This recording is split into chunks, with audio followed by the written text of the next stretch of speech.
All right, so we're back for another deep dive, and today we're going to be talking about freedom.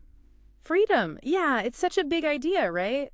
Everyone wants it, but what does it really even mean? It is a big idea, Hmm. and I think that's what's so interesting about this story from Osho. Kind of makes you rethink what you thought you knew about freedom. Definitely. It's from your Heart Sutra channel, right? Yeah. Yeah, and for anyone who hasn't checked it out yet, Heart Sutra is all about sharing these powerful stories from, Osho, other philosophical leaders, trying to kind of dig into those deeper meanings and apply them to our lives. Love it. It's like using stories as a way to unlock something within us, kind of like a key. Exactly. So let's jump into this one. It's about this Sufi mystic, Al-Hillaj Mansoor. Oh, yeah, I've heard of him. He was known for being a bit of a provocateur. Yeah, for sure. Not afraid to shake things up, challenge people's thinking. So in this story, a man approaches Al-Hillaj, there in a mosque, and he asks this simple question: how can I be free? Seems straightforward enough, right? Like, give me the steps, the formula, the secret. Right. But here's where it gets interesting. Instead of answering directly, Al-Hillaj just walks right over to a pillar in the mosque, grabs hold of it, and starts yelling. Yelling. What's he yelling? He's yelling, "Help! Someone help me get free from this pillar." Wow, okay, that's not what I was expecting. It's like he's making a scene, almost like performance art or something. Yeah, exactly. And of course, the guy who asked the question is totally confused. He's like, you're the one holding on to the pillar. No one's forcing you. And Al-Hillaj is insisting, no, no, this is the path to freedom. This is how you do it. Oh, yeah, he's totally committed to this bizarre demonstration. If. And naturally, a crowd starts to gather.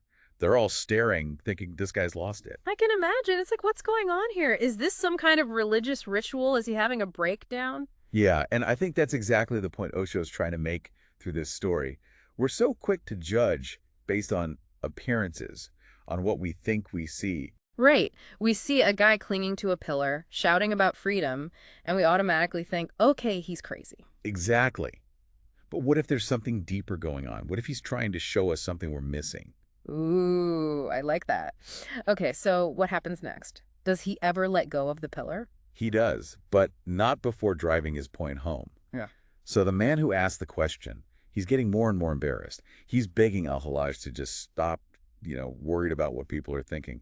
But Al-Hillaj's like, nope, I'm not letting go until you understand. Okay, so the tension is building. What's the big reveal? How does he finally answer the question about freedom? He looks right at the guy and asks, what do you think? Am I holding on to the pillar, or is the pillar holding on to me?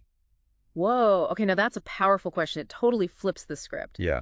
It forces you to really think about it. Yeah. Because on the surface, it seems obvious, right? He's the one holding But it. it's like he's saying there's another way to look at it. Maybe we're all clinging to something, some invisible pillar that we think is holding us back. Exactly. And that pillar could be anything. It could be fear, limiting beliefs, past hurts, anything that we're gripping onto so tightly that we're convinced it's controlling our lives. I'm starting to see where this is going. It's about recognizing that sometimes we're the ones creating our own limitations. We're holding ourselves back, even when we think we want freedom. Exactly. It's like we're so focused on the external, the things we think are trapping us, that we don't even realize we have the power to let go. So for someone watching this on your Heart Sutra channel, what kind of pillars might they be clinging to? Right? I think it really depends on the individual. But it could be anything, right? Maybe it's a job they hate, a relationship that's no longer serving them, fear of failure. The list goes on. I think a big one is that fear of judgment from others, like the guy in the story worried about what the crowd is thinking. Oh, yeah, totally. We can be so caught up in what other people think that we end up living their lives instead of our own. And that fear, that need for approval, it becomes a pillar that keeps us from being truly free to express ourselves, to pursue our dreams.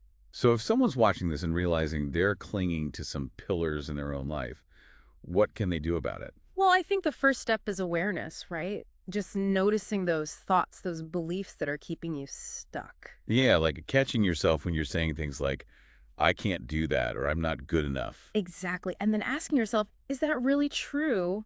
Or is that just a story I'm telling myself? And once you start questioning those stories, those limitations, you can start to loosen your grip on those pillars. It's about recognizing that you have a choice.